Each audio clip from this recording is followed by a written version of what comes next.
Dan menurut ICW yang saya baca di Jempol, ada 169 kasus korupsi sepanjang semester 1 2020 dengan kerugian negara 18,1 triliun rupiah. Waduh, coba buat saya, bisa buat konser keliling. Hehehe.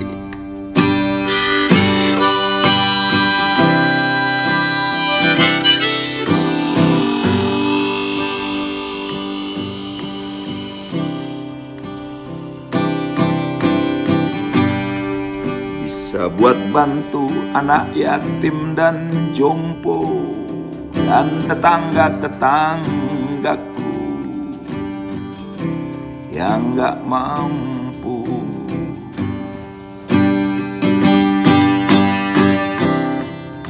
Yang gak mampu.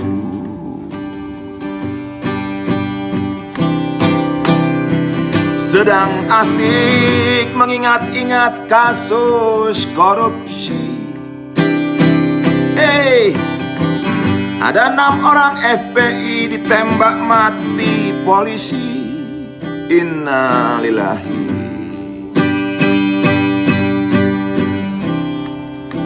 Di tol Cikampek dini hari,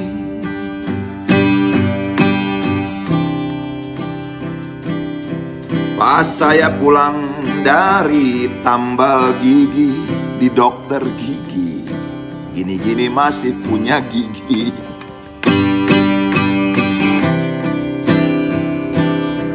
Teman telepon suruh lihat handphone, ternyata benar. Saya pikir nggak benar. Waduh, ada apa ini? Ya sudah, kita ikuti saja jalan ceritanya.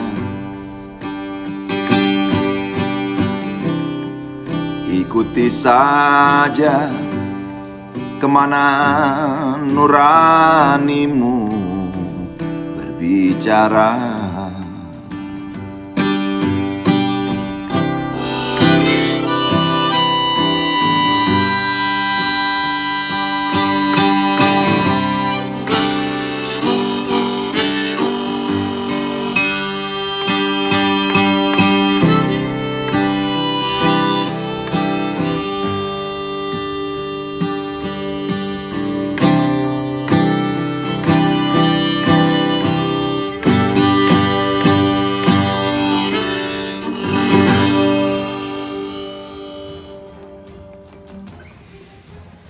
Bersambung. Salam oi. Kabar Harian mengabarkan.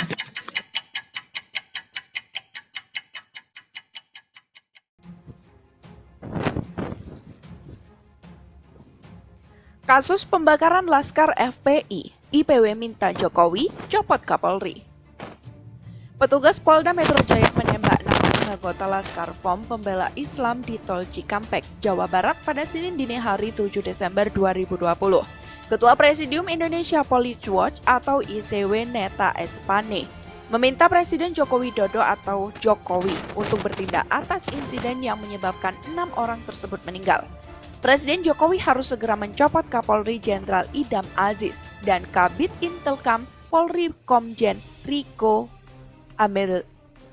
Amelza, kata Neta dalam keterangan tertulisnya pada Senin 7 Desember 2020. 1. IPW mendesak pembentukan tim pencari fakta independen. IPW juga mendesak pembentukan tim pencari fakta independen yang mengungkap peristiwa yang sebenarnya. Itu karena Polri dan FPI sama-sama mengeluarkan keterangan berbeda.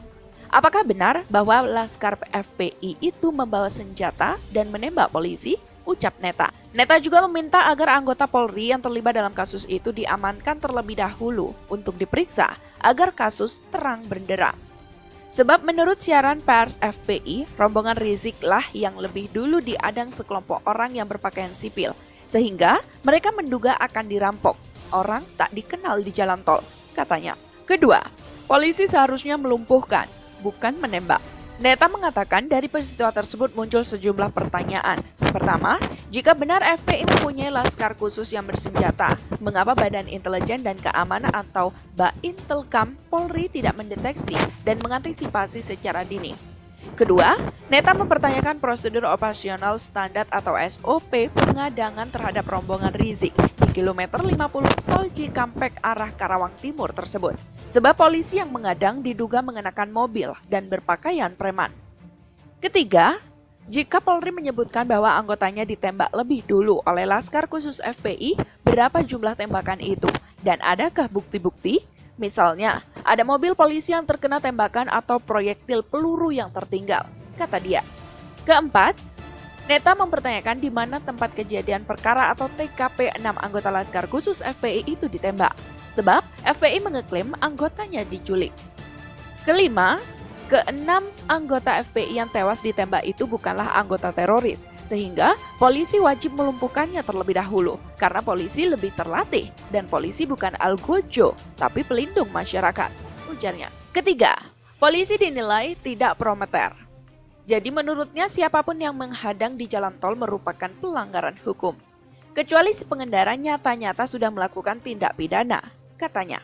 Neta menilai pengadangan yang dilakukan oleh mobil sipil dan orang-orang berpakaian preman patut diduga sebagai pelaku kejahatan di tol. Neta menilai pengadangan yang dilakukan oleh mobil sipil dan orang-orang berpakaian preman patut diduga sebagai pelaku kejahatan di jalan tol. Mengingat banyak kasus perampokan yang terjadi di jalan yang dilakukan oleh orang tak dikenal. Jika polisi melakukan pengadangan seperti ini, sama artinya polisi tersebut tidak prometer, katanya. Neta menuturkan dengan tewas tertembaknya ke-6 anggota FPI itu, Kapolri Jenderal Polisi Idam Aziz harus bertanggung jawab.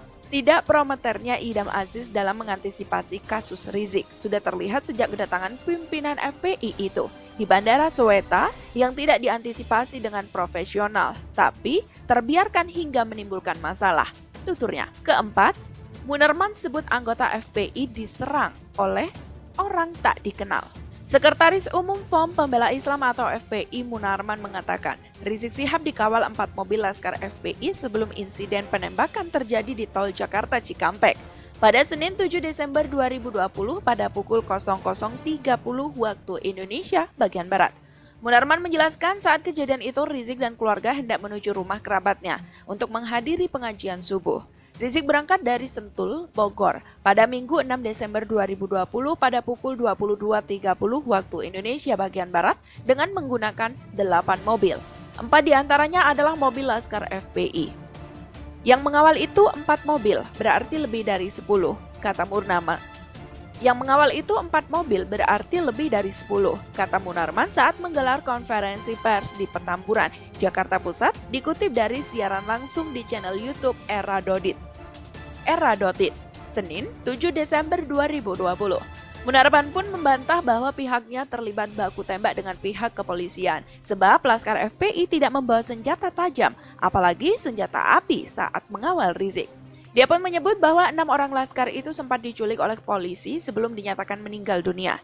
Adapun 6 orang Laskar yang meninggal itu atas nama Faiz, Ambon, Andi, Reza, Lutfi, dan Hadafi.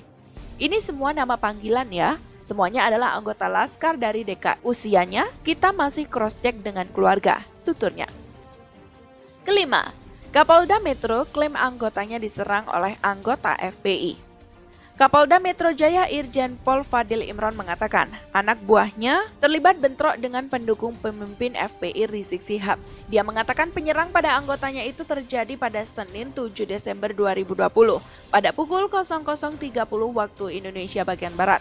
Fadil mengatakan kejadian ini berawal dari informasi adanya pengerahan massa pada saat proses pemeriksaan Rizik di Polda Metro Jaya.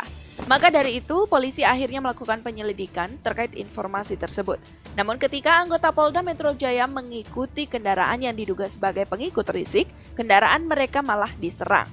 Ketika anggota pengikut, kendaraan yang diduga adalah pengikut Rizik, petugas dipepet, kemudian diserang menggunakan senjata api dan senjata tajam, ujarnya.